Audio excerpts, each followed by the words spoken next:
Good evening, I'm Kyle, and welcome to Bedtime Verses with Kyle. Just a little poetry to help you get ready for bed. And it is Folio Friday, so we're going to do something a little dramatic today. Now, I've actually moved away from Shakespeare for today. I've moved to John Webster in a play called The Duchess of Malfi, because in doing the Earl of Surrey, he was imprisoned, and Bosala, as the character I'm going to be reading, was in prison, was released, and then he has to work for the guys that imprisoned him. This is a great play, by the way. It's like Stephen King meets Shakespeare. It's insane. So this is Bosala. He's a little bit of a cynic, shall we say, his tradecraft. He's a little bit of a hitman, shall we say. And this is him sort of reflecting on, just the rottenness of humanity, which I'm sure we haven't heard enough of these days. Okay, here we go. Bosala, Act 2, Scene 1. What thing is in this outward form of man to be beloved? We account it ominous if nature do produce a colt or lamb, a fawn or goat, in any limb resembling a man, and fly from it as a prodigy. Man stands amazed to see his deformity in any other creature but himself.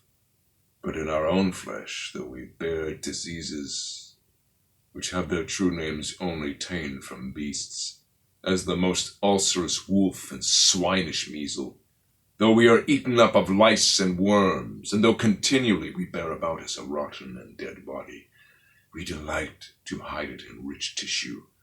All our fear, nay, all our terror, is lest our physician should put us in the ground to be made sweet. I have other work on foot. I observe our Duchess is sick-a-days. She pukes. Her stomach seethes. The fins of her eyelids look most teeming blue. She wanes in the cheek and waxes fat in the flank, and, contrary to our Italian fashion, wears a loose-bodied gown. There's somewhat in.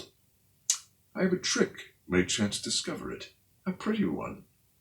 I have bought some apricots, the first our spring yields.